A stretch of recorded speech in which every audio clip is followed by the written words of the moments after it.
Waalaikumsalam warahmatullahi eh Afwan, pagi hari ini Ustadz Yuwana masih belum ada kabar dari Mesir. Khawatirnya ini beliau lelahan, sehingga insya Allah pada pagi hari ini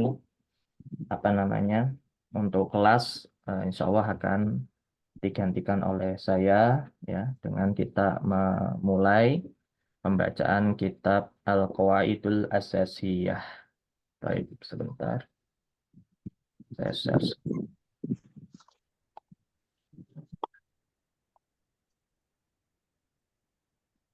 Baik ya. Kita doakan semoga Ustadz Yuwana masih senantiasa dalam kondisi sehat dan dalam penjagaan Allah Subhanahu wa Ta'ala, sehingga meskipun mungkin nanti di tengah jalan bisa membersamai kita kembali. Tapi sebagai awalan, ya, biar tidak semakin lama dalam kelas yang kosong, sehingga kita insya Allah memulai terlebih dahulu. Nanti kalau misalnya beliau bisa untuk masuk, ya akan dilanjutkan beliau. Baik, kita mulai ya. Yang punya kitabnya bisa dibuka ya. Kalau yang tidak ada bisa pakai PDF terlebih dahulu. Baik, Bismillahirrahmanirrahim. Alhamdulillahirabbil alamin. Assalatu wassalamu ala asrafil anbiya'i wal mursalin Sayyidina Muhammadin wa ala alihi wa ashabihi ajma'in. Allahumma gfirli wali walidayna wali masyaykhina wali ustadina wali musrifina wali sairil muslimina fit darain amin. Vâng, Alhamdulillah. thì vẫn có một bằng lại. Untuk suara yang lain ya bisa di mute terlebih dahulu. Kecuali nanti saya minta untuk menanggapi atau membacakan bisa nanti dihidupkan kembali. Baik. Alhamdulillah ikhwatul kiram, hafizakumullah. Pada kesempatan pagi hari ini kita melanjutkan kembali kajian eh, apa kelas ya, Afwan, kelas pagi di Ma'had Darul Hadis Khadimus Sunnah, yang insya Allah pada madah pada pagi hari ini adalah berkaitan dengan mustalah hadis level pertama, di mana dalam mustalah hadis level pertama ini yang kita pakai adalah kitab Al-Qawaidul Asasiyah fi Ilmil Mustalahil Hadis yang ditulis oleh Asy-Syaikh Muhammad bin Alwi Al-Maliki Al-Makki Al-Hasani rahimahullah. Ya, beliau di antara ulama Makkah, ya, ulama Mekah yang sudah wafat ya sebelumnya di tahun, saya lupa ingat lagi, sekitaran 2000-an ya. Dan ini di antara kitab mustalah atau ilmu hadis yang paling ringkas, di antara yang sangat ringkas sekali ya.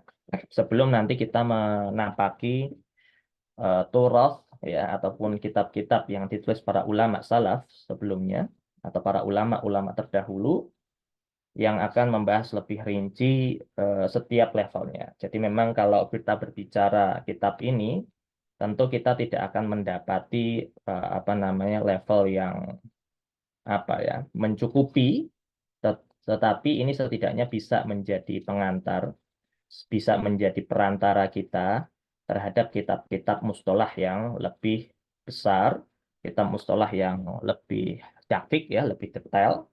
Setidaknya ini bisa untuk menjadi pengenalan. Karena memang dalam belajar sangat penting bagi kita bahwa belajar itu butuh tadarruj ya, butuh bertahap, butuh kita lewati satu tangga demi tangga yang lain, sehingga makanah ya, atau kemudian malakah keilmuan kita ini kemudian menjadi malakah yang kuat, menjadi memiliki porsi dan kedudukan yang matang ketika kita belajar terhadap ilmu-ilmu fan ya, fan ilmu yang kemudian secara matang kita pelajari secara tadarus melalui kitabnya para ulama. Baik.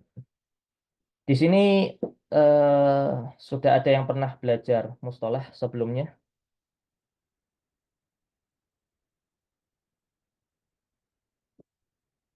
kira-kira apa saja yang pernah diikuti atau mungkin bisa mungkin apa mengacungkan atau membuka mic-nya. Kita sharing terlebih dahulu sebelum kita memulai masuk kepada kitabnya. Selama ini kesulitannya apa kalau yang pernah belajar mustolah dan yang belum pernah belajar, kira-kira harapannya apa ketika sudah belajar apa namanya fan mustolah hadis ini? Ya, silahkan kalau ada yang mau share apa share opini terlebih dahulu atau berbagi pengalaman ya sebelum nanti kita masuk lebih dalam kepada kitab ini. Ada barangkali yang mau apa di kita diskusikan atau kita sharingkan ya sebelum kita masuk dalam pembelajaran intinya. Ada? Kok sepi? Allah. Allah. Ayo, enggak usah malu-malu. Tapi suara saya jelas tidak? Atau suara saya putus-putus? Jelas Ustadz. Baik, Jelas Ustadz. alhamdulillah.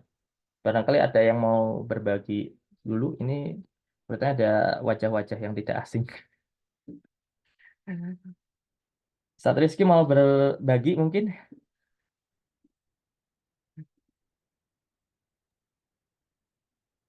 Selama ini Belum mengarut. pernah Ustadz. Baru ini. Masya Allah. Baik, kalau ada yang pernah belajar atau mungkin yang baru, apa kira-kira yang mungkin diharapkan ketika belajar mustolah atau apa yang diharapkan dari belajar di Khadimus Sunnah? Karena itu sangat penting untuk kemudian kita bisa mengukur, gitu ya. Mengukur dalam sisi efektivitas dalam belajar kita. Karena begini, karena kita itu belajarnya online ya. Apalagi waktunya itu biasanya efektif sampai jam 6, biasanya kan begitu. Karena kalau sudah jam 6 lewat ini, banyak yang sudah mulai persiapan untuk agenda dan aktivitas harian masing-masing. Sehingga apa namanya sangat perlu kita memfokuskan, menitik beratkan pada perkara-perkara yang memang menjadi tujuan kita dalam belajar. Kalau kemudian sampai kita hilang fokus, khawatirnya ini akan menjadi sebuah apa menyia-nyiakan waktu atau kemudian kita akan belajar dengan cara yang sangat tidak efektif kalau kemudian kita sendiri belum memiliki tujuan pasti dalam suatu pembelajaran. Jadi perlu kita membuat roadmap ya tujuan ketika saya mempelajari misalnya mustolah ada targetan yang kemudian mulai harus kita tetapkan ya di dalam belajar itu. Sehingga tahapan demi tahapan kita itu tidak akan hilang fokus dengan tujuan yang sudah kita tentukan. Begitu. Tidak ada ini. Saya Ustadz coba ingin menyampaikan. Enggak, Ibu. Silahkan. Ya, mohon maaf sebelumnya. Mungkin ini pertama kali saya ikutan belajar mustalahul hadis ya. Iya. Walaupun sebelumnya saya ikut bergabung di pembelajaran online. Khadimus Sunnah itu ketika dulu ada daurah Baikuniyah. Dunia. Itu saya pertama kali bergabung. Dan saat itu saya nggak ikutan yang proses apa namanya kan harus hafal ya Ustadz ya itunya. Dan saya nggak ikut karena cuma hafal 15 bait gitu ya. Sedangkan saat itu 32 ya kalau nggak salah. Jadi saya nggak ikut program hafalannya. Jadi cuma ikut baikuniahnya. Cuman dari situ hanya tergambar dalam benak saya itu adalah ya mungkin sebenarnya ada beberapa ilmu-ilmu di dalam Islam atau sokopah Islam yang memang perlu kita kuasai dalam artian ya menjadi inilah dalam tanda kutip kayak senjata nanti ketika kita akan mencoba mengamalkan dan menyampaikan kepada orang. Dan ketika melihat di dalam pembelajaran mustalahul hadis ini, ya mudah-mudahan sih kalau harapan saya ya secara pribadi saya mempunyai basic lah gitu minimal basic dasar dalam artian bisa mencerna gitu ya. Walaupun mungkin tadi Ustadz sampaikan sebenarnya banyak ilmu lain yang terkait yang itu bisa memperkuat gitu dalam penguasaan gitu ya terhadap ulumul hadis itu sendiri. Tapi minimal setidaknya gitu ya saya mempunyai basic dari sisi nggak apa ya namanya nggak bolong-bolong banget gitu ya. Tapi ini yang dikategorikan sebagai hadis sohihkah gitu ya, hasankah atau doib, dan doib juga kan ternyata dibagi-bagi lagi gitu ya pembahasannya. Jadi itu sih kalau harapan saya ya ketika ikut, walaupun ya tadi Ustaz sampaikan ketika dalam proses pembelajaran online itu sendiri sebenarnya banyak apa ya, banyak faktor yang berpengaruh gitu. Terlebih dari sisi usia saya juga mungkin dalam tanda kutip terlambat ya dari sisi untuk proses pembelajaran ini. Tapi terlepas dari semua tadi, yang terpenting tadi Ustaz menyampaikan kita harus punya tujuan dulu gitu ya. Artinya kita di dalam benak kita sudah punya gambaran lah gitu ya. Ketika kita ikut dalam proses pembelajaran online di Musuna ini arahnya kemana. Dan alhamdulillah maksudnya walaupun dalam proses ini nggak tahu nih nanti ke depannya ya, kan ternyata di Rosah juga ada 4 tahapan ya. Apakah nanti walau alam ya Ustadz bisa melalui tahapan satu ini, karena saya ikutannya dari Tamhidi juga gitu. Jadi betul-betul saya ingin belajar untuk dari proses awal itu, dan daurah-daurah yang diadakan juga saya coba ikuti gitu ya untuk menunjang apa yang menjadi harapan dari diri saya. Jadi itu sih harapannya, minimal setidaknya di usia yang dimulai tidak, artinya cepat hafal tapi kadang cepat lupa juga Ustadz gitu. Kadang kalau saya lihat kalau untuk mustalah hadis, artinya kalau ulumul hadis itu sepertinya kayak banyak selain pemahaman ya minimal hafal dulu gitu ya. Nah ini untuk bisa mengikat hafalan itu juga kadang ya butuh effort yang sangat luar biasa gitu. Karena kadang cepat lupa juga. Ya mungkin itu aja sih dari saya. Syukuran Ustadz. Afwan. Alhamdulillah. Ya, setidaknya sudah ada dari Ibu Heka Samsiah ya. Yang ini apa namanya sangat luar biasa belajar dari Tamhidi ya Bu ya berarti ya. Tamhidi Iya betul, betul. sekarang di Rosah ya. Alhamdulillah.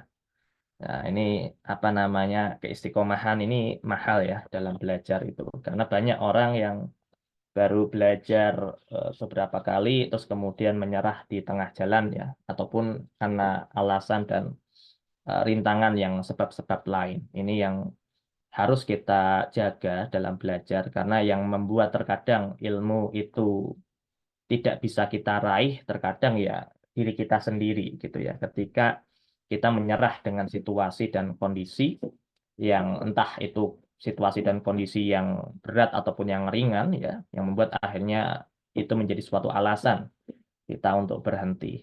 Karena terkadang apa namanya kecerdasan seseorang secara lahiriah misalnya itu bisa dikalahkan dengan seseorang yang senantiasa istiqomah di dalam belajar.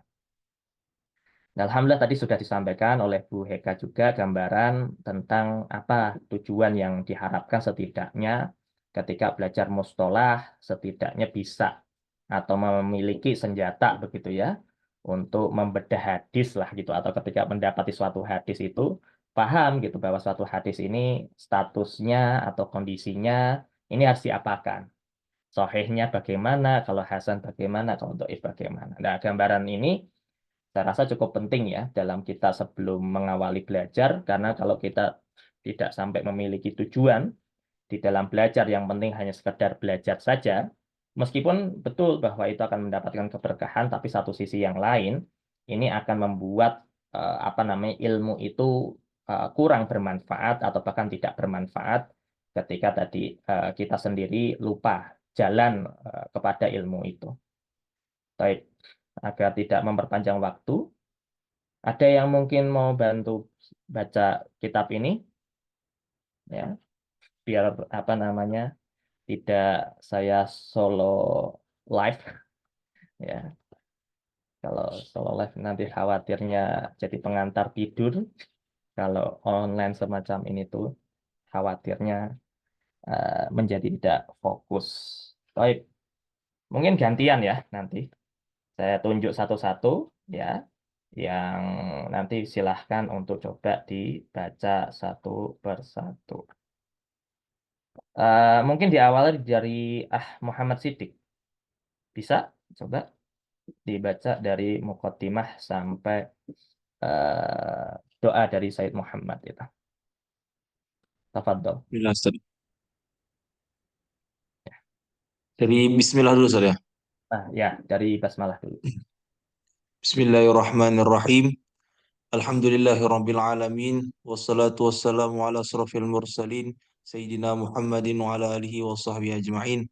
Amma ba'd, fahazihi mubada'i awliyati wa qawaidu asasiyah fi mustalahil hadis syarif la budda minha likulli mubtada'i fi hazal fan ala tariqati sahliyatil qaribati wa da'atha lil mubtada'ina min Mubtadi'ina ilm asy-syarif. Asallallahu ta'ala an yanfa'u biha wa ay yaj'ala a'malana khalisatan lau di wajhi jah lau li lau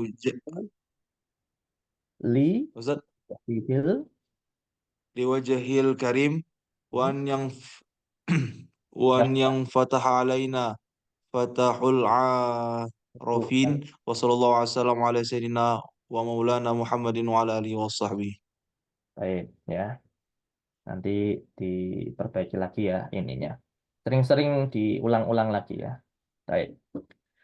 Di pengantar ini, Sayyid Muhammad bin Alwi Al-Maliki Al-Maki Al-Hasani rahimahullah mengawali dengan pertama, beliau mengawali dengan basmalah, sebagaimana ini adalah urfnya para ahli ilmu ketika mereka mengawali tulisan, ini mengawali dengan basmalah karena dikembalikan kepada mengikuti atau ibtida'u bil Quran, sebagaimana mereka mengikuti Al-Quran ya, ibtida'u bil Quran.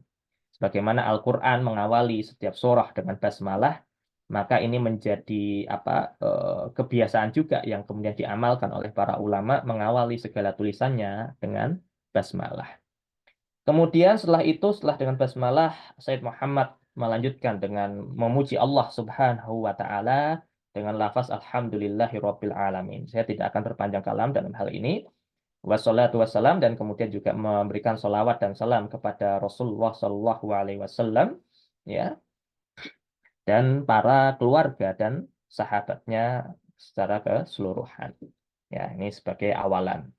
Kemudian setelah itu beliau mengawali setelah mengucapkan amma ba'du, beliau menyebutkan bahwa kitab ini itu ditujukan sebagai mabadi'ul awaliyah, sebagai mabadi ya, bisa dikatakan pengantar pertama dalam fan ilmu hadis ini, yang mana beliau menggunakan nama biasanya dengan qawaidu asasiyah atau kaidah-kaidah asasi ya, kaidah-kaidah asasi. Maka memang dalam berkaitan ini memang ditujukan sekali bahwa ini akan menjadi pondasi dasar sekali ya, pondasi dasar sekali, sangat dasar. Kalau kemudian kita belajar misalnya yang tadi dikatakan oleh Ibu Heka tentang belajar Manzumah Baiquniyah. Manzumah Baiquniyah itu kalau dikatakan dasar itu belum bisa, karena tidak semua persoalan hadis itu masuk, atau bab hadis itu belum masuk dalam Manzumah Baiquniyah. Makanya Manzumah Baiquniyah itu sebenarnya baru bisa dikatakan sebagai madkhal atau kemudian ta'aruf, sekedar pengenalan terlebih dahulu dengan ilmu hadis. Gitu. Nah, sedangkan untuk kitab ini, meskipun dasar, tapi setidaknya sebagian besar pembahasan ilmu hadis itu sudah masuk pada kitab ini. Maka dikatakan qawaid asasiyah itu sebagai bentuk kaidah-kaidah asasiyah. Kaidah asasiyah ini beliau punya silsilah, ya, punya silsilah. Jadi ada qawaid asasiyah fi ulumil Quran, kemudian ada qawaid asasiyah fi usul fiqh, kemudian ada qawaid asasiyah fi mustalahil hadis yang kita baca sekarang.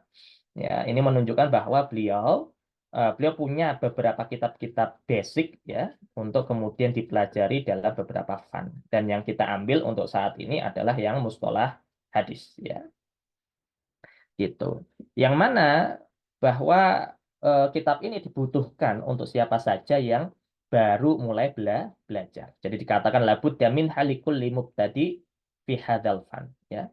Jadi ini sangat-sangat dibutuhkan ya bahwa setiap orang yang membutuhkan untuk belajar ilmu ini, pemula ya, mubtadi, pemula dalam ilmu ini, itu bisa menggunakan kitab ini ala thariqatin sahlah qoribah ya, yang mana ini memang menggunakan metode yang mudah dan qorib ya, yang kemudian pendekatan yang mudah ya, dengan metode dan pendekatan yang mudah ya. Makanya juga ini memang diberikan lil mubtadiin ya untuk min ikhwanina ya, saudara-saudara kami yang thalabatul ilmi asyarif ya, orang-orang yang para santri yang belajar ilmu-ilmu syariat yang mulia ya. Dan di akhir kemudian Said Muhammad ini kemudian berdoa kepada Allah Subhanahu wa taala agar diberikan manfaat terhadap buku yang beliau tulis ini ya, dan menjadikan amal yang kita lakukan baik bagi tadi ya yang menulis kitab ini ataupun kita yang membaca kitab ini, itu amal kita adalah amal yang khalis ya, yang khalisah, yang kemudian bersih untuk liwajhil karim, untuk Allah Subhanahu wa taala. Gitu. Dan semoga berharap kita juga dibukakan ya, diberikan kefahaman ya, arifin ya, pengetahuan ya dari Allah Subhanahu wa taala, karena ilmu itu dari Allah. Maka kita di antara adab dalam belajar adalah bagaimana kita senantiasa memohon kepada Allah atas ilmu yang Allah berikan kepada kita. Dan semoga Allah bukakan ya segala kesulitan ataupun segala hal yang membuat kita tidak bisa masuk atau belum bisa untuk memahami kitab-kitab yang diberikan oleh para ulama dan ilmu-ilmu syariat secara umumnya. Dan kemudian beliau juga memberikan sholawat ya kepada Rasulullah SAW di akhir penghujung muqaddimah beliau. Baik, sekarang kita masuk di ilmul hadis ya. Baik. Ustadz Rizky mau coba, karena yang saya lihat ini cuman ininya cuman 2. Baik. Baik, sobat. Mantap. Bismillahirrahmanirrahim. Ilmul hadithi yatliku ilmul hadithi ala makna yaini al-aula annahu yatliku ala naqlin wa riwayatin ma adaifa ila Rasulillah sallallahu alaihi wasallam au naqlin ma adaifa ila sahabati au tabi'ina wa huwa bihadza al-ma'na yusamma ilmul hadisi riwayati. Baik, sampai situ dulu. Baik. Ilmu hadis ya. Jadi kita masuk pada pembagian ilmu hadis. Yang ini secara umum, terkadang orang kalau menyebut ilmu hadis ini ada 2 pembagian secara umumnya ya, secara mutlaknya. Jadi kalau orang nyebut ilmu hadis itu pasti bermuara pada 2. Yang pertama, terkadang disebut ilmu hadis ini untuk perkara-perkara yang sifatnya apa? Ala naqlin wa riwayatin ya, yang ini sifatnya penukilan atau periwayatan. Jadi penukilan atau periwayatan. Yang mana periwayatan atau penukilan ini ma'udhifa ila Nabi sallallahu alaihi wasallam atau ma'udhifa ila Rasulillah sallallahu alaihi wasallam. Maka itu orang senantiasa mengatakan berarti ini ilmu hadis. Jadi bagaimana seseorang menukil atau bagaimana seseorang itu menyampaikan kembali apa-apa yang disandarkan kepada Rasulullah Shallallahu Alaihi Wasallam, maka disebut sebagai ilmu hadis. Ya, Itu yang kemudian secara umumnya. Atau terkadang juga ilmu hadis itu tidak hanya berhenti kepada sandarannya kepada Rasulullah, tapi juga au nukila ma'udhifa ila sahabah, ya. Jadi terkadang juga nukilan ini disandarkan kepada sahabat, terkadang juga disebutnya ilmu hadis. Bahkan nggak hanya sahabat, au tabi'in, bahkan kepada tabi'in. Jadi ini secara umum ilmu hadis jenis yang pertama ini atau orang tergambarkan ketika disebut sebagai ilmu hadis itu adalah segala bentuk penukilan dan periwayatan, baik itu disandarkan Rasulullah ke para sahabat atau kepada para tabi'in. Jadi yang disandarkan itu apa? Ya apapun yang biasanya itu mulai dari af'al, aqwal, takrir, ya. Jadi apa saja yang diucapkan oleh Rasulullah SAW, apa saja yang diperbuat oleh Rasulullah SAW, atau apa saja yang menjadi persetujuan Rasulullah SAW. Ya, jadi sifatnya banyak, bentuknya banyak, begitu. Ya, yang itu bahkan tidak hanya berhenti di Rasul, bahkan sahabat dan tabi'in. Ya, sehingga itu semua kadang disebutnya ilmu hadis. Wa huwa bihadzal makna yusamma, dan untuk jenis yang ini kadang diberikan nama ilmu hadis riwayah, ya, disebutnya ilmu hadis riwayah.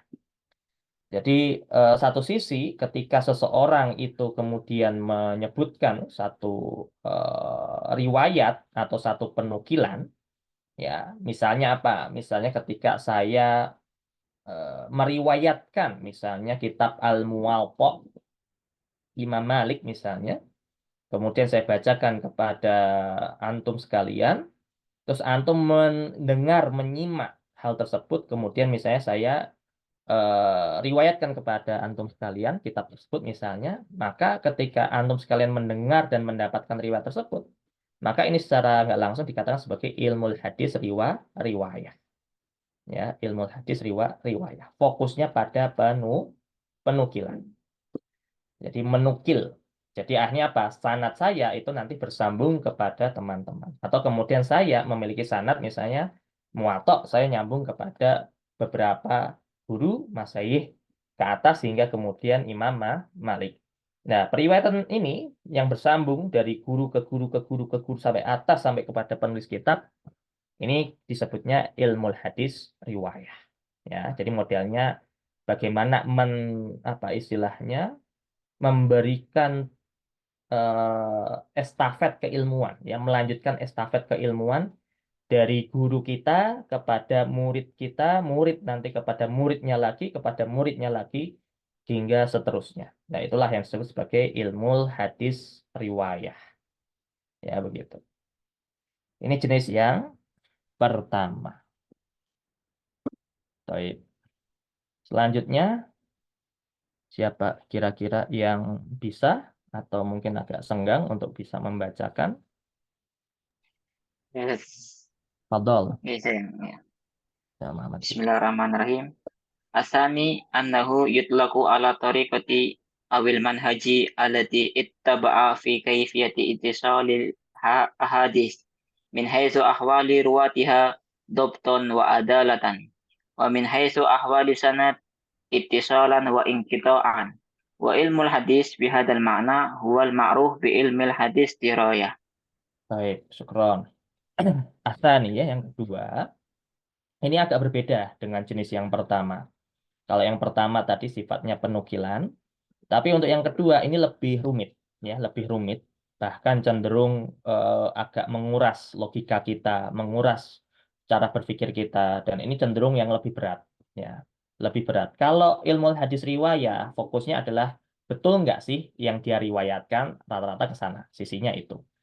Selama kita meriwayatkan itu persis sebagaimana guru kita, maka kita tidak ada kesalahan dalam ilmu hadis riwayah. Tapi untuk jenis kedua ini, maka ini lebih kompleks. Karena yang dibicarakan adalah ala tariqatin. Tentang tariqah, metode. Ya, awil manhaji. Atau manhaj. Ya, sama-sama metode. Tariqah, manhaj. Ini kan maknanya sebenarnya sama, ya, dalam bahasa Indonesia. Yang mana metode atau manhaj ini kita untuk mengetahui ya, untuk mengikuti bagaimana sih melihat suatu hadis itu bersambungnya, ya.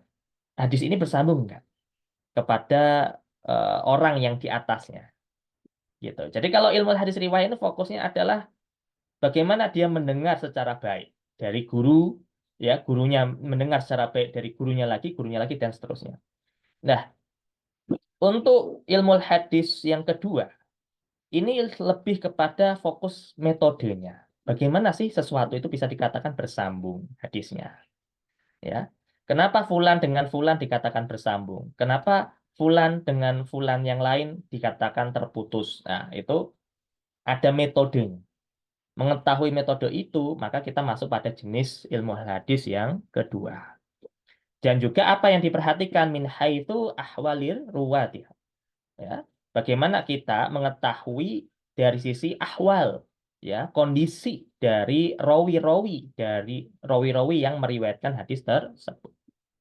Jadi kan pernah kita dapati ya, misalnya suatu rawi itu terkadang ada rawi yang jujur begitu ya, secara umum ada rawi yang adil, tapi juga kita dapati ada rawi-rawi yang pendusta, rawi-rawi yang dhaif.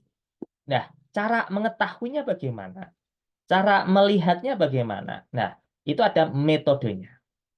Belum lagi nanti kalau kita dapati ternyata rawi-rawinya ini ada suatu problematika misalnya.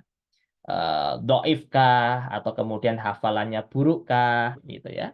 Nah, itu dari min haitsu ahwal ya, dari sisi kondisi rawi-rawi tersebut gitu ya. Dhabtan wa adalatan secara dobetnya.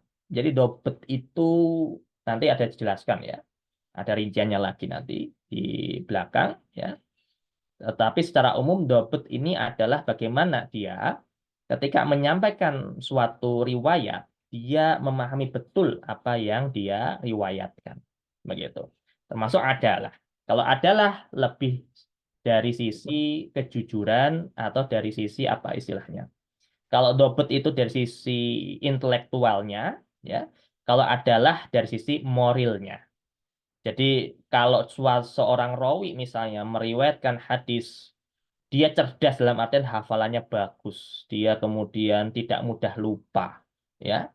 Dia bisa membedakan antara jenis riwayat satu dengan jenis riwayat yang dua. Berarti kan ini secara IQ di atas rata-rata, kan begitu ya. Maka ini berbicara dobet. Ya, jadi dobet itu adalah ketepatan dalam periwayatan. Nah, sedangkan adalah itu kita berbicara sisi moralnya, sisi moral dari periwayat. Ya. Jadi ulama yang meriwayatkan ini moralnya baik atau tidak. Ya, ini berbicara keadilan.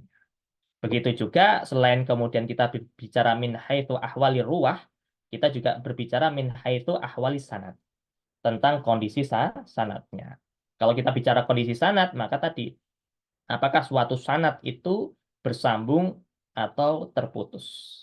Jadi fokus pada jenis yang kedua ini ada dua ya, torikoh dari sisi ruwah dan torikoh dari sisi sanadnya. Jadi bagaimana kita mengetahui metode apa yang harus kita gunakan untuk mengetahui kondisi rawi dan metode seperti apa yang kita gunakan untuk mengetahui kondisi sanadnya. Pengetahuan atas dua hal inilah yang kemudian dikenal dengan nama ilmu hadis diroyah. Ya, begitu. Ini gambaran umumnya ya, diberikan gambaran umum. Jadi memang Said Muhammad senang dengan mengawali dulu dari yang global, kemudian masuk kepada rincian. Ya. Baik, kemudian kita masuk kepada rincian ilmu hadis riwayatan. Ya, ilmu hadis riwayatan. Ada kira-kira yang mau bantu baca atau ada yang ditanyakan terlebih dahulu sebelum kita masuk rinciannya? Saya terlalu cepat tidak dalam menjelaskan? Kalau Tidak, terlalu Ustaz. cepat dibicara, Cukup. disampaikan saja ya. Khawatirnya apa namanya ada yang belum biasa. Begitu. Ya. Insya Allah kalau dibandingkan Ustaz Miftah saya masih agak pelan lah insya Allah. Kalau Ustaz Miftah memang ini agak apa ngebut. Ya. Baik. Silahkan kalau ada lagi yang mau membantu baca untuk biar kita cepat dalam penjelasannya. Fadol, siapa? Barangkali. Ya, Ustaz. Fadol.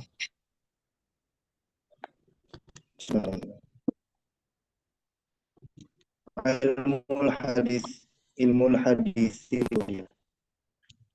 wa ilmun yashtamilu ala riwayatin fa'idah Rasulullah min aqwalihi allati qalaha wa af'alihi allati fa'alaha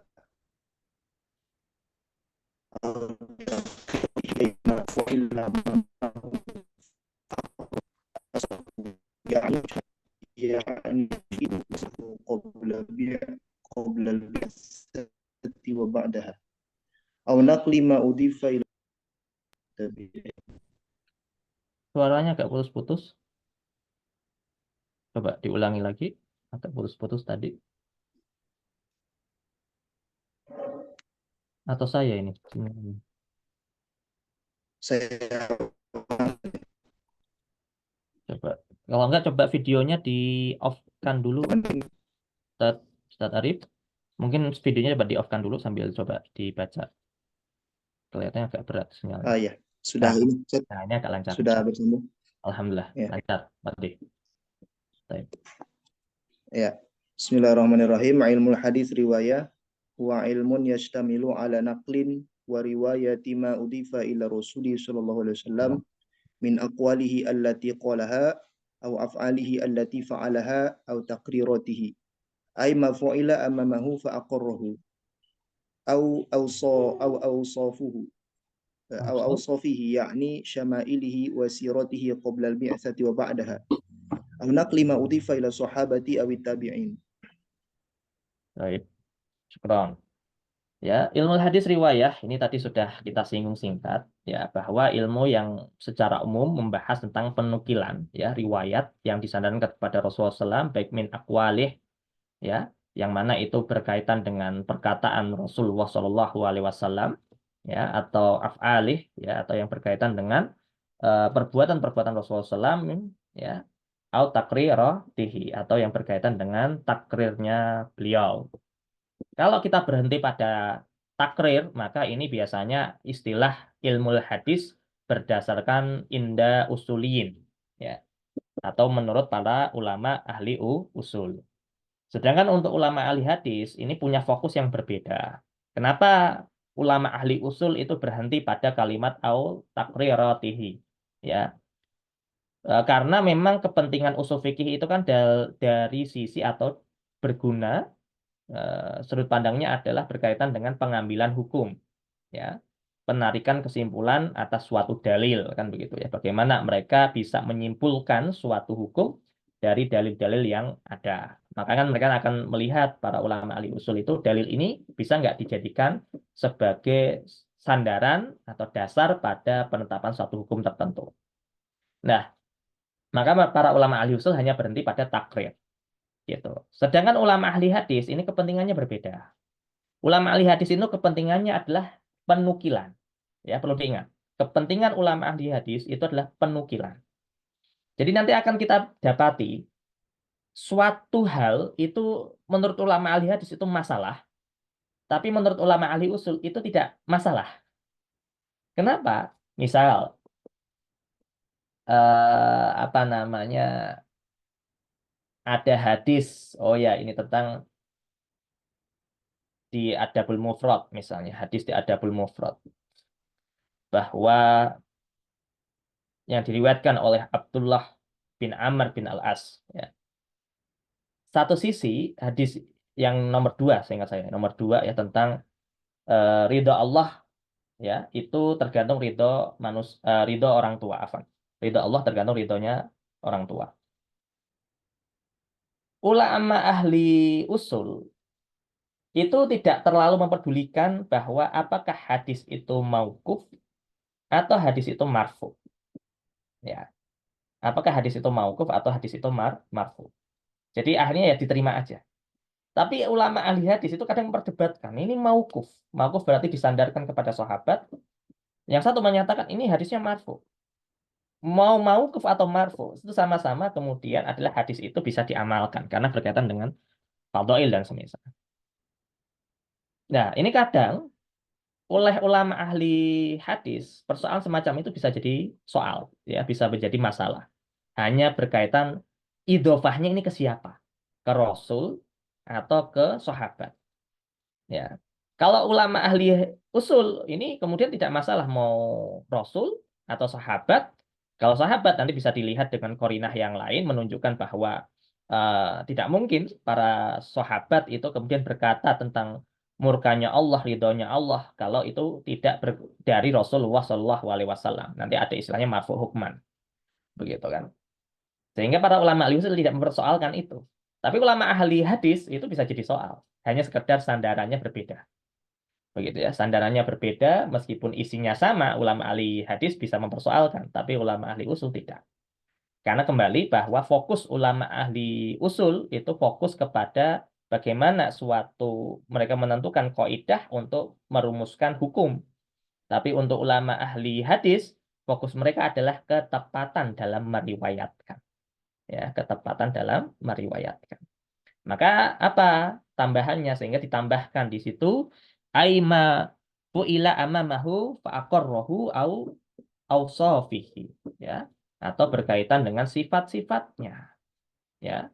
Jadi tidak hanya sekedar takrir secara umum apa yang kemudian Rasul tetapkan, ya, ketika beliau masih ada atau di hadapan beliau. Jadi ketika beliau mendapati persoalan yang ini memang amamah di depan beliau atau di sisi beliau yang beliau mengetahui itu ada persoalan tersebut, maka itu kan jelas itu masih masuk dalam usul. Tapi ada tambahan au ausofihi, ya, ya, au ausofihi yang ini berkaitan dengan sifat-sifat Rasulullah SAW yang kemudian di situ sebutkan tentang syama'ilnya, sirahnya, qobla bi'tsah wa ba'daha.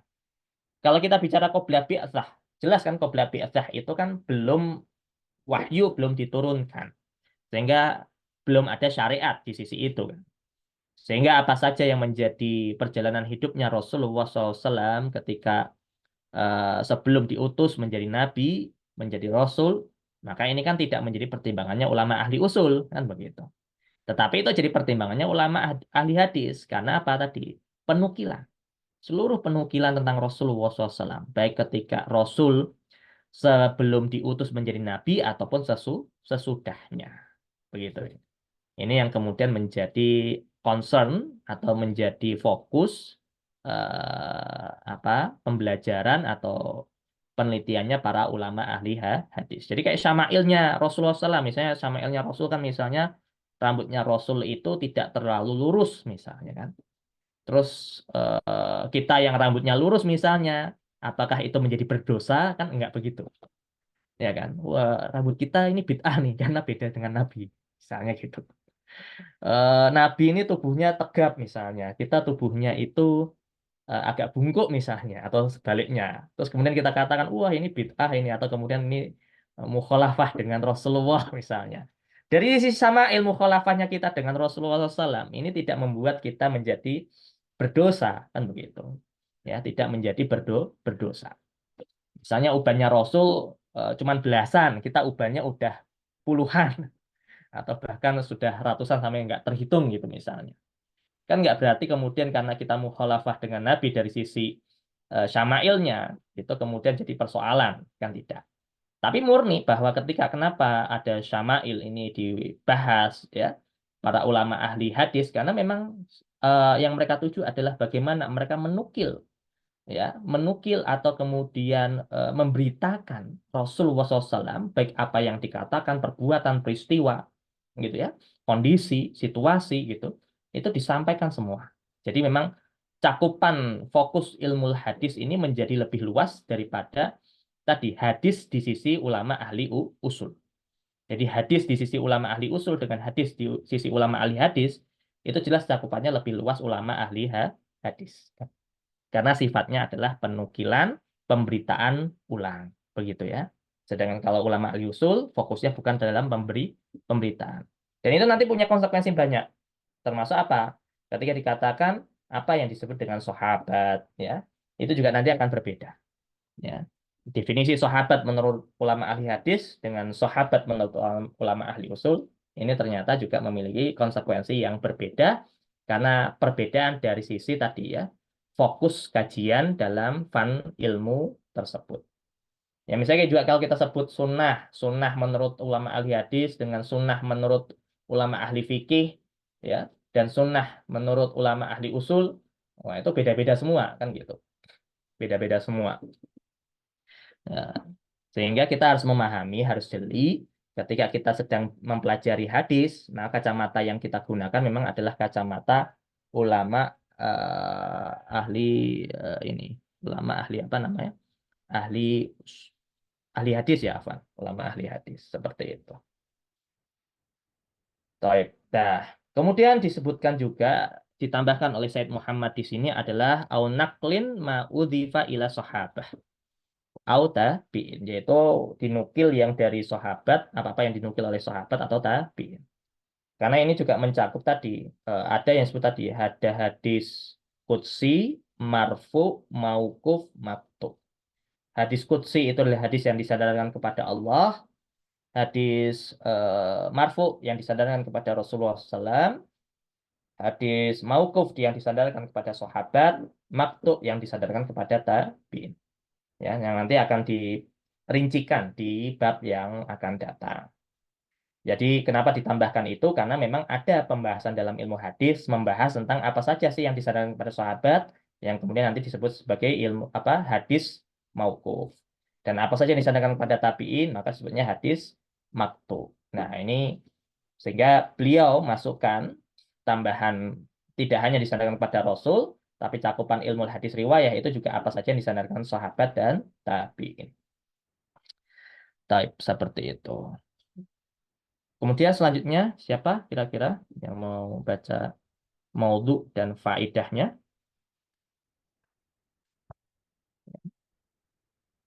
Ada? Kang Muhammad Zaki Saifur Rahman? Bisa? Maudhu'uhu.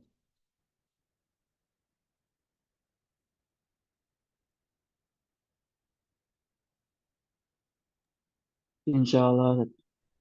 Baik. Fadhol.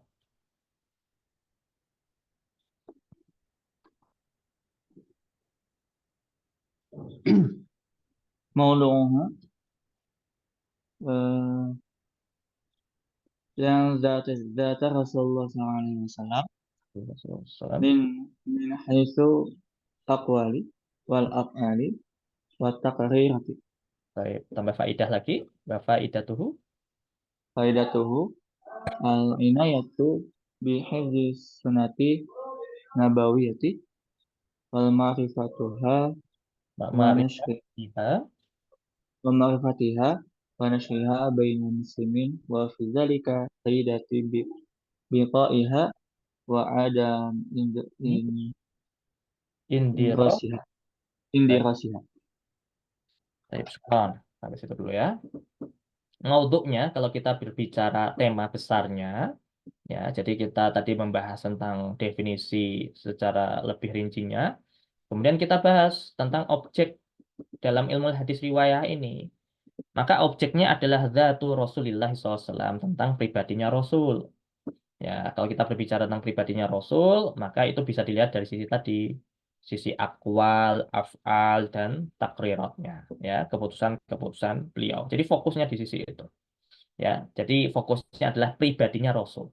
Jadi hal apa saja yang masuk dalam pribadinya Rasul atau hal-hal yang menyangkut Rasulullah SAW, maka itu harus dibedah dengan ilmu hadis.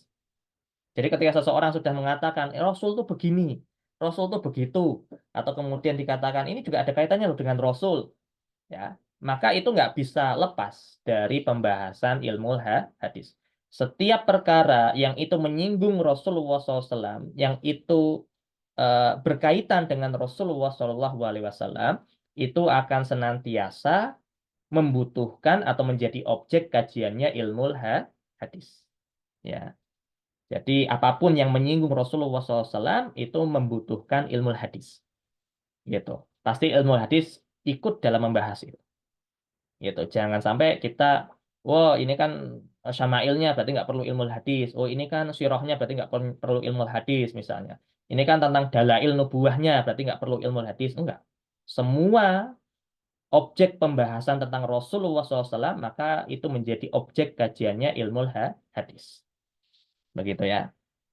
Kemudian faedahnya apa? Ya, al-inayah bihifdzi sunnah nabawiyah. Ya. Jadi di antara perkara faedah ketika kita mempelajari ilmu hadis riwayah ini adalah bagaimana kita memiliki perhatian terhadap penjagaan terhadap sunnah nabawiyah. Ya, penjagaan terhadap sunnah nabawiyah. Bahkan Syekh Nuruddin itu pernah mengutip di kitab, saya lupa lagi, di kitab Manhajun Naqd kalau nggak salah. Di Manhajun Naqdnya beliau di akhir-akhir itu kalau nggak salah ingat. Itu beliau menyampaikan bahwa kalau para malaikat itu adalah penjaga langit, ya, maka para ulama ahli hadis adalah penjaga bumi. Ya. Itu dikutip dari perkataannya Sufyan bin Uyainah. Ya.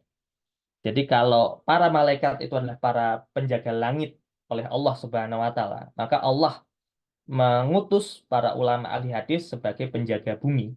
Karena dengan para ulama ahli hadis inilah sunnah-sunnah Nabi Shallallahu Alaihi Wasallam senantiasa terjaga. Ya, sunnah-sunnah Nabi Shallallahu Alaihi Wasallam senantiasa terjaga. Dan para ulama ahli hadis inilah yang kemudian biasanya sangat kuat dalam mengantisipasi atau menolak ya penyimpangan-penyimpangan dalam agama begitu. Karena mereka berpegang dengan riwayat yang kuat. Begitu. Itu di antara faedah yang bisa kita pahami. Kemudian di antara faedah yang lain adalah bagaimana kita mengetahui ilmu ini itu akhirnya kita bisa tadi ya sebagaimana disebutkan oleh Bu Heka Samsiah juga kan ketika kita mau menyampaikan hadis kita itu akan lebih mantap karena kita sadar oh ini hadisnya sahih misalnya oh hadisnya ini hasan oh ini hadisnya dhaif sehingga ketika kita mau menyampaikan kepada kaum muslimin kita akan menyampaikan dengan penuh pertimbangan dan kehati-hatian bahkan dengan ilmu sehingga penyampaian kita pun menjadi penyampaian yang kuat. Makanya banyak para ulama menyatakan barang siapa yang menguasai ilmu hadis maka akan kuat hujahnya gitu ya, akan kuat hujahnya. Seperti itu. Dan di antara faedah yang lain adalah ilmu-ilmu lain itu nggak akan pernah lepas juga dari ilmu hadis. Kita belajar fikih juga butuh ilmu hadis, kita belajar tafsir juga butuh ilmu hadis, kita belajar fikih, usul fikih, akidah, gitu ya, bahasa Arab bahkan itu juga membutuhkan ilmu hadis. Jadi ilmu-ilmu yang lain ini nggak ada istilahnya nggak lepas dari ilmu hadis. Jadi ilmu hadis ini menjadi pelengkap atas ilmu-ilmu syariat yang lainnya. Wallahu a'lam. Seperti itu. Baik. Kemudian wada'uhu. Siapa yang mau baca? Di wada'nya. Ada? Siapa kira-kira? Ustaz Muhammad Yurdan bisa? إن شاء الله Ustaz. Betul. طيب وضعه محمد بن مسلم بن عبيد الله بن عبد الله بن شهاب الزهري المتوفى السنة 25 بعد 100 هجرية في خلافة سيدنا عمر بن الخطاب ابن العزيز إنه أول من دونه وجمعه بأمر الخليفة راشدي سيدنا Umar Umar bin Abdul Aziz fa innahu Kataba. kutiba ila ahlil afaki anzuru ma kana min hadithi Rasulillahi sallallahu alaihi wasallam wa sunnatihi wa sunnatahu faktubuhu fa inni khaffat durusul ilmi wa dhihabil ulama. Dhihabil ulama. Baik. ya. Wada'uhu. Eh, bapaknya atau peletak ilmu ini, ya, peletak atau yang memberikan pondasi terhadap ilmu ini itu adalah Al-Imam Az-Zuhri, ya. Nama lengkapnya adalah Muhammad bin Muslim bin Ubaidillah bin Abdullah bin Syihab Az-Zuhri. Ya, kita kenal atau lebih familiarnya disingkat biasanya ma'ruf dengan sebutan Az-Zuhri. Beliau adalah guru dari Imam Malik, ya, penulis Muwatta. Jadi Imam Az-Zuhri ini adalah ulama ahli hadis apa namanya yang luar biasa, bahkan bisa dikatakan hadis yang tidak melalui jalurnya Imam Az-Zuhri itu bisa dikatakan hadis-hadis yang gharib, bahkan cenderung lemah begitu. Jadi sampai ada ungkapan kurang lebih bahwa hadis kalau tidak melalui Imam Az-Zuhri ini perlu dipertanyakan. Sedangkan kalau hadis tersebut itu adalah hadis di kisaran Mekah. Gitu. Jadi hadis-hadis yang di Hijaz kok tidak melalui jalurnya Imam Az-Zuhri ini perlu dipertanyakan kesahihannya. Saking banyaknya riwayat beliau dan saking kuatnya juga periwayatan beliau. Ya. Dan beliau meninggal tahun 125 Hijriah di masa kekhalifahan Umar bin Abdul Aziz. Ya. Umar ibnul Abdul Aziz ini di antara bisa dikatakan sebagai khalifah Rashidah yang kelima. Sebagian menyatakan kelima atau keenam kalau menyertakan Sayyidina Hasan. Kalau tidak maka disebut Umar bin Abdul Aziz ini adalah Khulafaur Rasyidin yang kelima atau keenam, ya. Begitu. Nah, kita mengetahui bahwa pembukuan hadis itu diawali atas perintah, ya. Perintah oleh Umar bin Abdul Aziz, ya, karena banyaknya para ulama yang meninggal. Dan memang begini, kenapa kok kita bisa lihat Umar bin Abdul Aziz ini kan berarti sekitar masuk ke abad kedua Hijriah, ya, karena 100 Hijriah ke atas kan berarti masuknya abad kedua. Kenapa kok baru di Umar bin Abdul Aziz inilah ada mulai pembukuan kitab hadis? Sebenarnya kalau kita bicara sejarah penulisan hadis sudah ada sejak zamannya Rasulullah SAW. Cuman perintah menulis itu sifatnya khusus, jadi tidak umum. Jadi hanya diberikan kepada beberapa sahabat yang dipercaya oleh Rasulullah SAW, yang mana dia tidak akan tertukar antara yang dia tulis itu Al-Quran atau hadis Nabi SAW. Karena kita harus memahami pada zaman itu memang tulis-menulis bukan menjadi perkara yang familiar di kalangan orang-orang pada zaman itu, terutama orang-orang Arab, ya khususnya, itu mereka tidak familiar dengan tulis-menulis. Sehingga apa yang ditulis itu memang difokuskan kepada Al-Quran semata. Begitu. Sehingga selain Al-Quran itu ada kekhawatiran. Jadi kalau ada sahabat menulis selain Al-Quran itu ada kekhawatiran, yang kekhawatiran itu nanti dikiranya Al-Quran apa yang mereka tulis. Bahkan ada sebuah riwayat yang menyebutkan di kitab Taqyidul Ilm-nya Al-Khatib Al-Baghdadi, Umar Ibn Khattab itu pernah suatu ketika itu pengen perkataannya itu ditulis oleh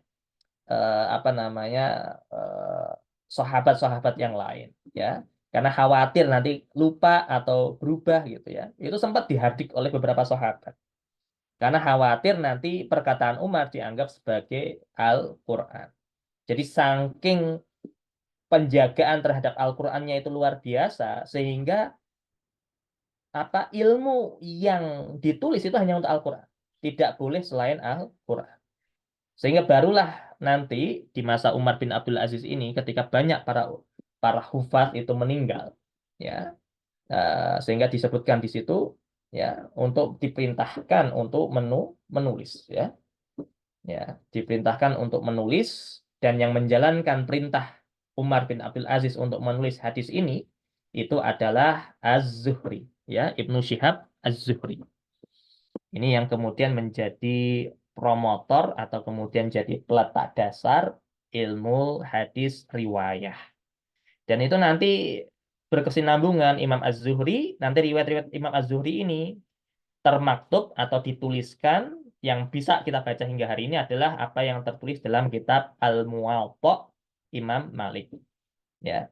Jadi riwayat Imam Az-Zuhri itu sudah sebagian besar, terutama yang sahih, yang bisa dipastikan kesahihannya itu masuk di Al-Muwatta'nya Imam Malik.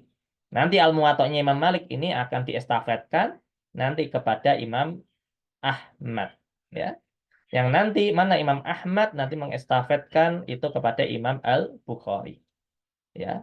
Bahkan sebelum itu ada riwayat yang kemudian disebut sebagai musalsal bil mujtahid, yaitu riwayat dari Imam Az-Zuhri kepada Imam Malik meriwayatkan ke muridnya yaitu Imam Asy-Syafi'i, yang kemudian nanti ada istilahnya Muwatta Imam Asy-Syafi'i, kemudian nanti diriwayatkan kepada Imam Ahmad bin Hambal, ya, makanya disebutnya sebagai musalsal bil mujtahid. Nah, baik. Jadi ini gambaran. Jadi kalau ditanya apa yang tersisa dari pekerjaan Imam Az-Zuhri, ya apa yang beliau lakukan di zaman itu sampai nggak kepada kita? Jawabannya sampai, dan itu sudah tertuang, ya, sebagian itu di kitab Al-Muwatta'nya Imam Malik. Dan Muwatta Imam Malik tadi itu kemudian diriwayatkan kembali, kemudian Imam Bukhari juga menambah riwayat apa yang luput dari Imam Malik, begitu.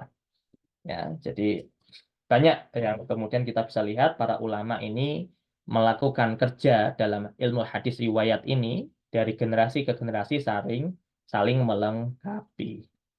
Seperti itu. Wallahu a'lam. Kemudian masuk pada ilmu hadis diroyah. Baik, ada yang kalau ada pertanyaan bisa disampaikan di kolom komentar dulu ya. Nanti kita bahas satu-satu.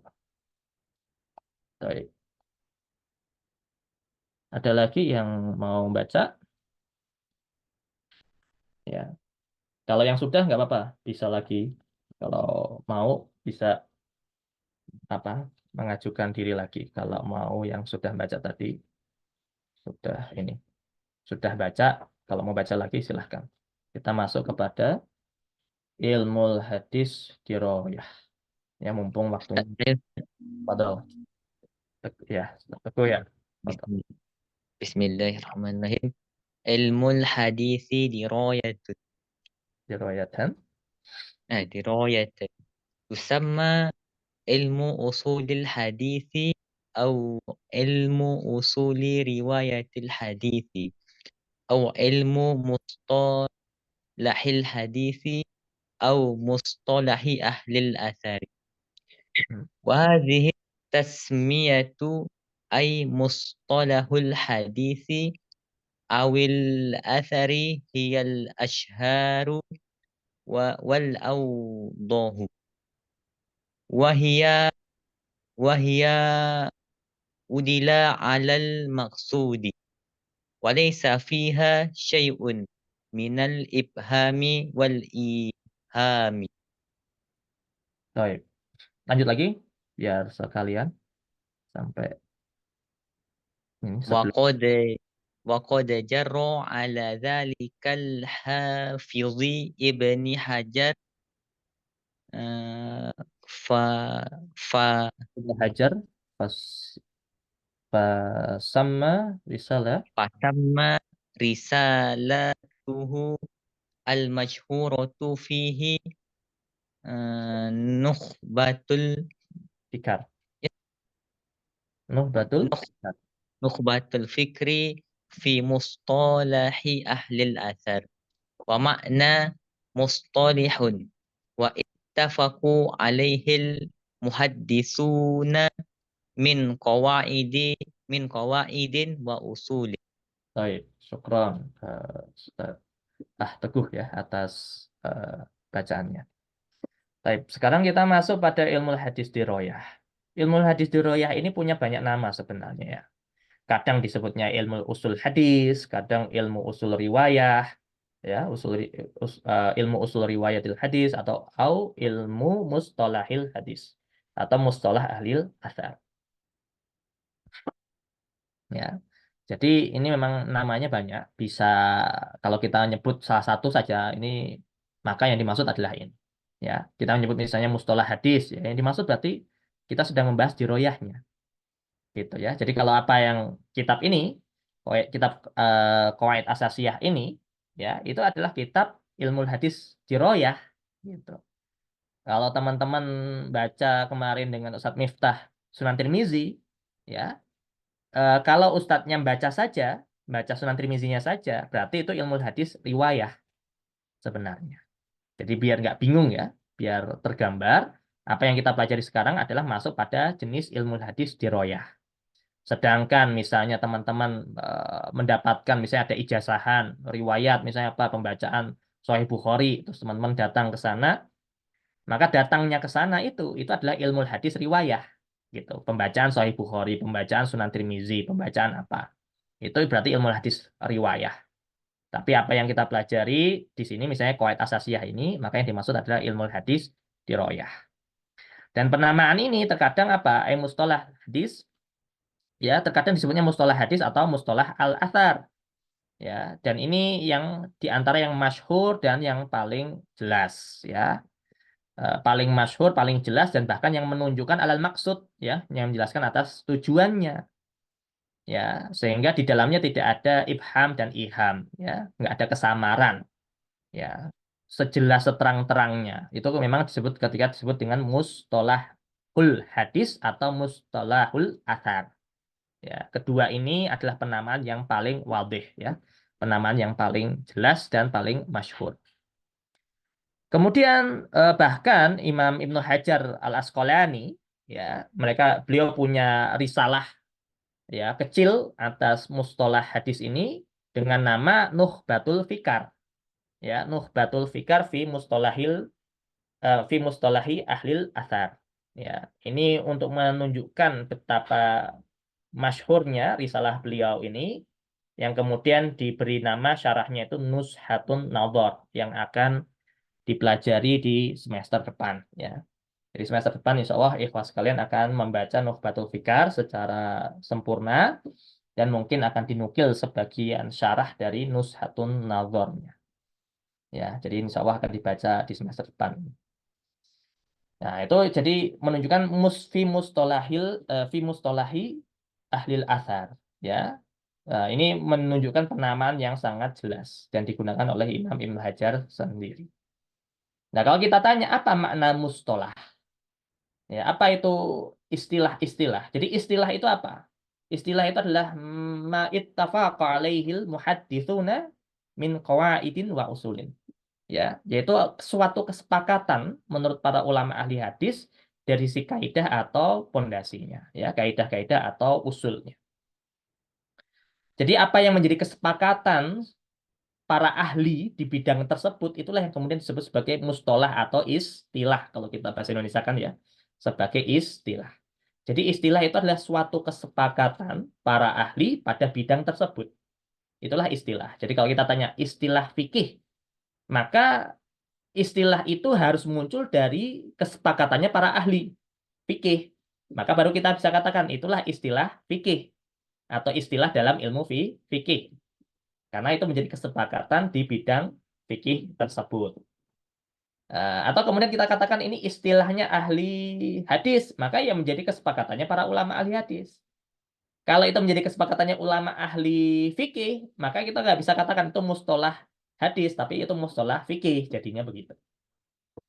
Jadi mustolah itu adalah apa yang menjadi kesepakatan oleh para ahli di bidang masing-masing, ya. Jadi kalau ahlinya itu di bidang usul, maka apa yang menjadi kesepakatan mereka itu menjadi mustolahnya usul. Ya, kalau itu kesepakatan di para ulama ahli fikih, maka itu menjadi mustolah fikih. Kalau itu kesepakatannya para ahli hadis, ya, sebuah ungkapan atau sebuah kata yang menjadi kesepakatannya ulama ahli hadis, maka itu menjadi mustolah hadis dan seterusnya. Jadi begitu ya, gambaran singkat tentang ilmu hadis diroyah. Baik, selanjutnya takrif. Ada yang mau coba baca? Kelihatannya perlu diulang lagi. Muhammad Rijal mungkin coba dibaca lagi. Biar agak cepat ya kita bacakan sampai akhir ya. Ya, Bismillahirrahmanirrahim. At-ta'rifu al-masyhur. Wa ta'rifu al-masyhuru li ilmi al-mustalahil hadis wa ilmun bi qawani yu'rafu biha ahwalu sanad wal matn. Syarhu ta'rif. Al-qanun al-muradu bihi ma yandabitu juz'iyat sawa'un akana ta'rifan aw qa'idatan. As-sanadu huwa at-tariq al-musilatu ila al-matni aw ayyir rijal al-musiluna ila matnil hadis syaikhan an syaikhin ila an yasila ila lafdil hadis wa sumiya tariqu sanadan li'timadil hufadi alaihi fil hukmi alal hadis. Al-matnu huwa man taha ilaihi sanadu minal kalam. Al-isnad huwa al-ikhbaru anit tariqil matni wa hikayatuhu. Wa qad yutlaqu sanad ala isnad wal isnad ala sanad fayakunani mutaratifaini. Famasalan qawlu al-Bukhari haddatsana Musaddadun an Yahya an Ubaidillah ibn bin Umar qala haddatsani Habib bin Abdurrahman an Hafsi ibn Asim an Abi Hurairah radhiyallahu anhu anin Nabi sallallahu alaihi wasallam qala ma baina baiti wa minbari raudatun min riyadil jannah wa minbari ala khudi. Rawahu al-Bukhari fi kitab Fadailul Madinah. Fa Musaddadun wa man ba'dahu ila Abi Hurairah hadha huwa alladhi yusamma bisanad. Wa qawluhu sallallahu alaihi wasallam ma baina ila akhir al-hadis hadha huwa alladhi yusamma bil matni. Ahwalu sanad. Sampai situ dulu. Baik. Sampai situ dulu aja. Ya, biar nggak ngos-ngosan. Ya, syukron. Ya. Siapa tadi? Rijal ya. Nah. Kemudian kita masuk ta'rif masyhur. Ya, ta'rif masyhurnya ini adalah tentang ilmu mustalah, adalah ilmu yang berkaitan dengan qawanin, tentang konun ya, tentang undang-undang, tentang aturan-aturan untuk mengetahui kondisi sanad dan matan. Itu ta'rif yang masyhurnya. Nah, kemudian masuk pada apa itu al-qanun, maka dijelaskan oleh musannif yaitu Said Muhammad rahimahullah. Dikatakan bahwa qanun itu muradu bihi, yang dimaksud di sini adalah mayang dobitu al-juz'iyat ya. Jadi bagaimana kemudian kita bisa memberikan dobet secara parsial, baik itu secara kadang ta'rifan atau qaidatan ya, kadang sifatnya definisi atau sifatnya qaidah. Jadi yang dimaksud qanun di sini atau qawanin ya, huwa ilmu biqawanin, ini maka yang dimaksud adalah dobet yang secara parsialnya, baik itu untuk mengetahui tadi ya, datang berupa definisi atau datang berupa kaidah. Nah, kemudian kita bedah satu lagi, yaitu tentang sanad. Apa itu sanad? Sanad itu torik, jalan ya, al-mausulah ilal matni, yang bisa menyambungkan kepada matan. Jadi sebuah jalan yang menghubungkan kita kepada matan atau yang mengantarkan kita kepada matan. Misalnya apa? Yaitu misalnya adalah ar-rijal al-mausulun ila matnil hadisi syaikhan an syaikhin ya. Bagaimana misalnya seseorang mengantarkan ya, menyambungkan kepada matan suatu hadis yang dari seorang syekh, dari syekhnya gitu ya, bersambung terus kepada lafaz hadisnya hingga kemudian muncul lafaz hadis. Dan lafaz hadis inilah, jalan inilah ya, maka disebutnya sebagai sanad. Jadi bagaimana seseorang laki-laki menyampaikan dari syekhnya, nah, sambung menyambungnya ini seperti rel kereta ini, itu disebutnya sanad ya. Gitu. Yang mana ini menjadi sandaran para penghafal ya, hadis di dalam menghukumi suatu hadis ya. Jadi melihat sanadnya. Yang kedua, matan. Ya, kalau matan ini adalah apa yang menjadi ujung dari sanad. Ya, ujung pernyataan dari sanad inilah yang disebut sebagai matan. Jadi ujung sanad ketika sudah tidak lagi berbicara sanad, sanadnya sudah mentok. Setelah itu ternyata ada kalam-kalam yang lain, maka kalam-kalam tersebut, ungkapan-ungkapan tersebut secara umum adalah matan. Ya. Itu garis besarnya. Kemudian kalau isnad ini bentuk ikhbar ya. Bentuk periwayatannya dari jalan matan atau bentuk penghikayatan terhadap matan. Nah, sehingga langsung masuk contoh saja biar ada gambaran. Misal sebuah hadis yang diriwayatkan oleh Imam Bukhari ya. Imam Bukhari di dalam Fadhail Madinah ya, di dalam Sahih Al-Bukhari ya ada bab disebut kitab Fadhail Madinah. Di mana ini diriwayatkan dari pertama ya, Imam Bukhari meriwayatkan dari siapa? Musaddad. Musaddad ini adalah guru dari Imam Al-Bukhari. Ya. Dengan menggunakan sigot hadasana nanti akan kita bahas ya. Apa dampak hadasana, apa dampak an. Jadi perlu digarisbawahi. Ada hadasana, ada an, itu memiliki dampak yang cukup signifikan ya. Jadi ini yaitu perlu diperhatikan ketika kita membaca hadis. Jadi yang kita baca itu nggak hanya fokus kepada apa namanya Afan. Oh, nggak bisa. Ya. Nah, jadi kadang kita nggak hanya berbicara ini rawinya musaddad, tapi kadang kita juga harus melihat ini hadasananya. Kemudian an ya, apa? Annya. Ini kita harus perhatikan. Ya, karena itu nanti berkaitan dengan hikayat periwayatan gitu. Nah, musaddad itu rawi. Ya, musaddad itu rawi. Gitu. Tapi sanad itu ini Imam Bukhari mendapatkan hadisnya dari siapa? Dari Musaddad. Musaddad dari siapa? Dari Yahya. Yahya dari siapa? Dari Ubaidillah bin Umar. Ya, dari Ubaidillah bin Umar ini dapat dari siapa? Dari Khubayb. Ya, dibacanya Tazkir ini ya. Dibacanya Tazkir. Khubayb bin Abdurrahman. Ada kaidah sebenarnya untuk memahami ini dibaca Tazkir atau dibaca takbir ya. Berkaitan dengan nama-nama rawi itu ada kaidahnya. Biasanya nanti Ustadz Miftah di pelajaran Sunan Tirmizi itu akan sedikit banyak nyepil ya. Akan diminta untuk menghafal beberapa kaidah-kaidah nama rawi. Mana yang dibaca tazkir, mana yang dibaca takbir ya, dan seterusnya. Gitu. Ya.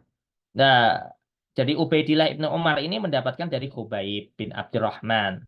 Nah, Khubayb bin Abdurrahman ini dapat dari Ja'far bin Asim. Nah, Ja'far bin Asim ini dapat dari Abu Hurairah.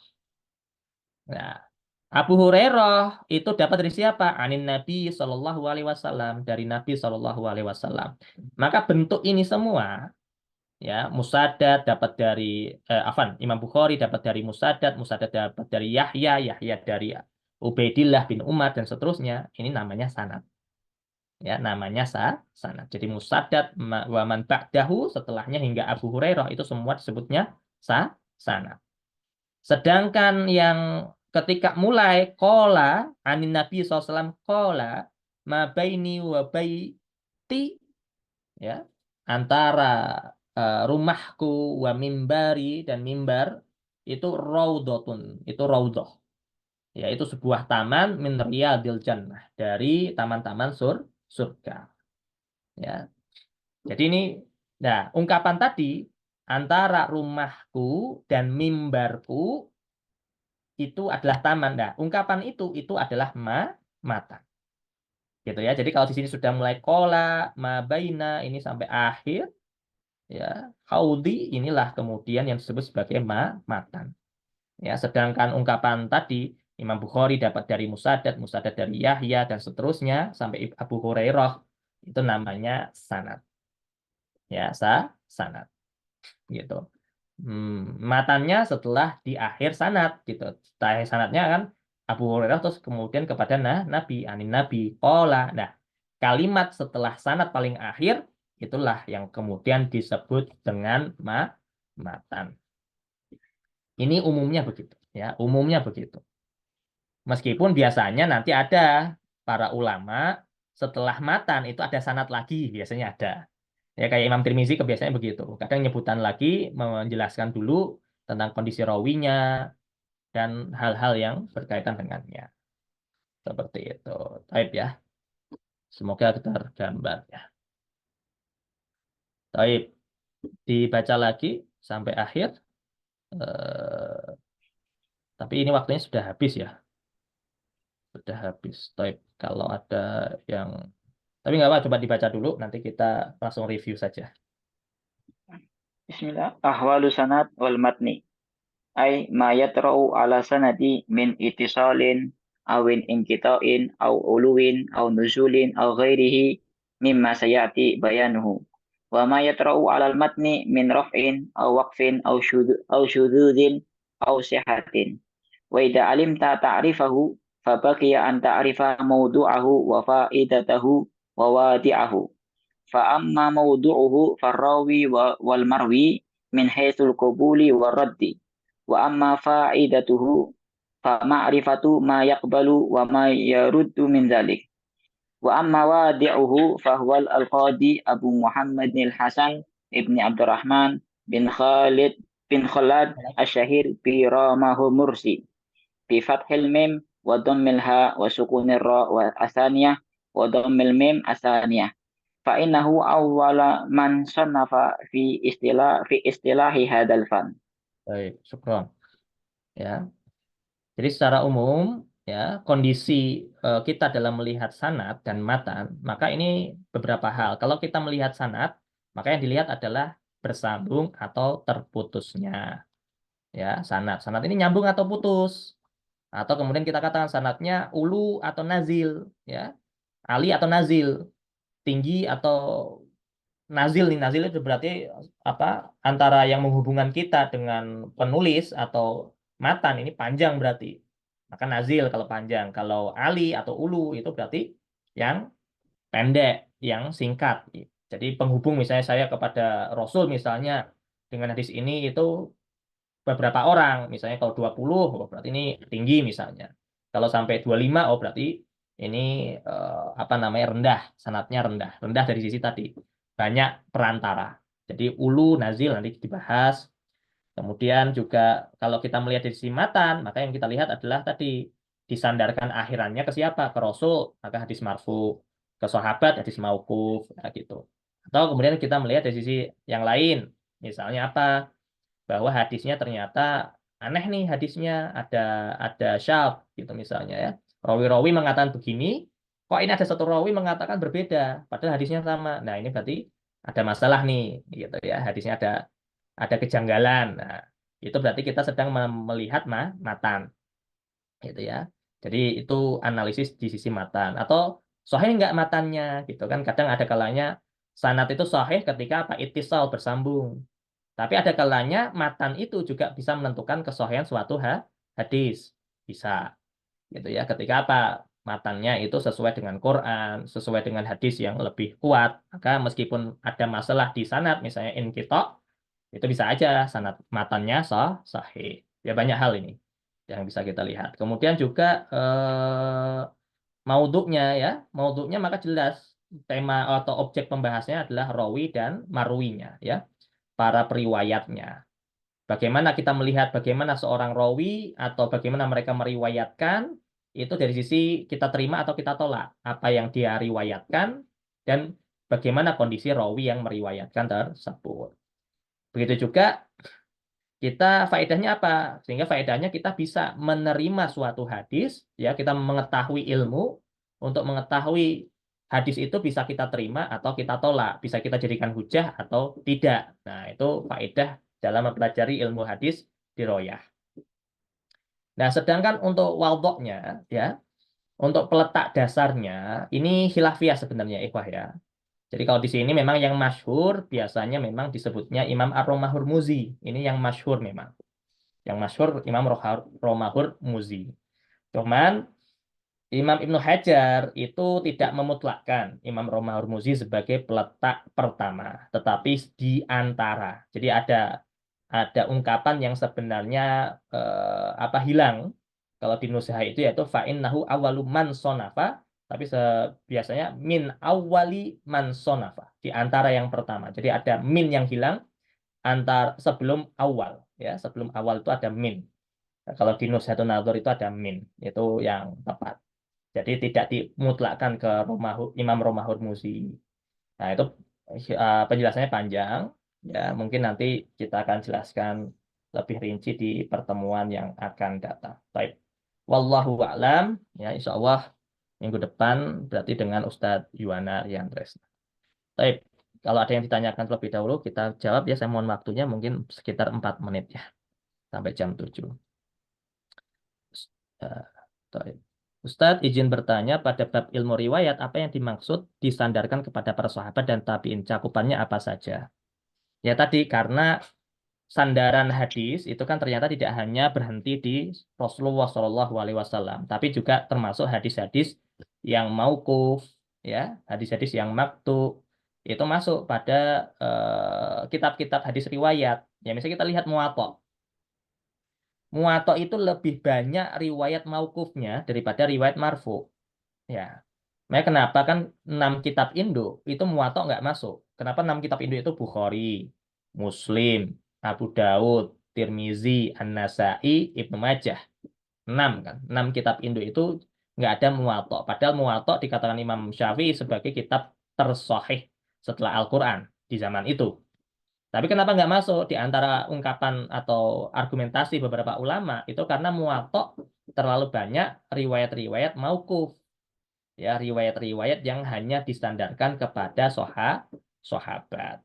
Begitu. Jadi banyak hadis-hadis yang itu disandarkan kepada sahabat dan itu diriwayatkan. Ya. Termasuk kitab yang menghimpun khilafiyahnya antar sahabat, misalnya Musonaf Ibnu Abi Syaibah, itu juga sangat luas pembahasannya tentang riwayat-riwayat yang disandarkan kepada sahabat. Cakupannya apa saja? Cakupannya hampir seperti Nabi, yaitu perkataan mereka, perbuatan mereka, termasuk tadi takrirnya mereka. Meskipun takrirnya mereka itu berbeda dengan takrirnya Nabi. Maka biasanya nanti di sahabat itu hanya dimasukkan akwal wa af'al saja. Tidak sampai takrir. Karena takrir ini hanya untuk Rasulullah SAW. Karena kalau diamnya Nabi, itu berarti boleh. Tapi kalau diamnya selain Nabi, belum tentu itu boleh. Jadi perbedaannya di sisi itu. Ya. Begitu. Wallahu a'lam. Kemudian ada yang bertanya lagi dari Arif. Ustadz Afan izin bertanya, Al-Fakir butuh penguatan terkait urgensi kajian riwayat hadis di masa sekarang. Bukankah derajat sahih dan lain-lain sudah selesai di masa penulisan hadis? Adakah contoh kasus yang memperkokoh di mana kajian derajat hadis tetap urgent dan relevan di masa sekarang? Ya, ini memang menjadi perdebatan ya. Senantiasa jadi perdebatan apakah kemudian menentukan derajat hadis itu sudah selesai di zaman dulu atau kemudian tetap perlu di zaman sekarang. Maka jawabannya ini dikembalikan kepada kebutuhan dan urgensitasnya itu bisa berbeda-beda setiap kondisi dan situasi yang ada. Karena meskipun kita nyatakan itu sahih ya pada zaman dulu, tapi bisa aja itu berbeda dengan zaman sekarang. Contoh sederhana saja tentang perbedaan tolabul ilmi faridotin ala kulli muslimin. Ya. Tolabul ilmi faridotun ala kulli muslimin. Hadis tersebut itu didoifkan oleh seluruh ulama salaf. Dari Imam Bukhari, terus Imam Baihaqi, dan lain-lain itu didoifkan. Tapi hadis itu di zaman sekarang, bahkan di zamannya Imam Suyuti, terus kemudian Imam As-Sakhawi, itu semua menghasankan. Bahkan cenderung menerima hadis tersebut. Ya. Nah, ini menunjukkan apa? Ada memang pergeseran paradigma. Jadi, pergeseran paradigma ini akhirnya membuat para ulama membutuhkan untuk melakukan tahrij atau melakukan tashih wa tad'if kembali pada hadis-hadis yang mungkin sudah disimpulkan, tetapi pendekatan generasi hari ini itu berbeda dengan zaman dulu, sehingga memunculkan penilaian baru di ruang kajian hari ini. Jadi urgensinya ada gitu, karena ada beda pendekatan, ya, beda pendekatan dan situasi dan kondisi. Contoh misalnya juga pada zamannya Imam Al-Hakim itu sempat masyarakat itu mencukupkan saya hanya mencukupkan di Bukhari dan Muslim saja.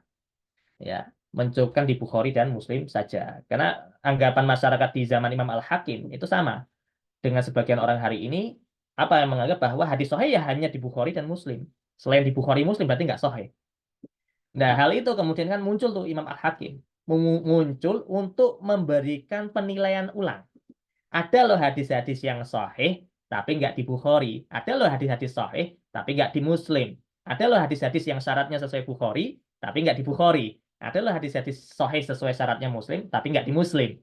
Nah, itu beliau munculkan. Jadi tetap setiap zaman ini akhirnya membutuhkan tadi penilaian sahih doifnya suatu derajat hadis. Selama dengan ilmu, maka penilaian yang berbeda atau berbeda dengan para ulama salaf ini bukan sesuatu yang tercela. Seperti tadi ya, hadis yang tolakul ilmi ini kan dihasankan misalnya oleh Imam Suyuti ya, tapi kan didoifkan oleh segenap ulama salaf ya. Ahli hadis itu mendoifkan hadis tersebut, tapi jumhur mutaakhirin itu menghasankan ya, kalaupun doif ringan begitu. Nah, ini kan akhirnya terjadi perbedaan paradigma. Sebenarnya lebih panjang itu, nanti berkaitan dengan ada istilah manhaj mutaqaddimin dan mutaakhirin. Seperti itu ya. Wallahu a'lam. Mungkin sampai sini saja karena sudah jam 7. Mohon maaf tadi karena masih menanti Ustadz Diwana untuk bisa masuk, ternyata sampai jam 5.30 beliau belum bisa hadir. Ya, kita doakan semoga beliau senantiasa sehat. Ya, tidak ada masalah dan kendala apapun. Baik, itu saja yang bisa saya sampaikan. Mohon maaf karena sudah menambah waktu belajarnya. Ya, saya mohon maaf sebesar-besarnya atas segala kekurangan dan yang ada, mungkin ada tepatan atau kesalahan yang tidak saya sadari. Wallahu a'lam bishawab. Mari kita akhiri dengan membaca doa kifaratul majlis. Subhanakallahumma bihamdika asyhadu an la ilaha illa anta astaghfiruka wa atubu ilaik. Hadanallahu wa iyyakum ajma'in. Akhirul kalam. Wassalamualaikum warahmatullahi wabarakatuh. Waalaikumsalam warahmatullahi Waalaikumsalam wabarakatuh. Wabarakatuh. Jazakumullah khairan. Sana jadi Ustaz izin. Ustaz.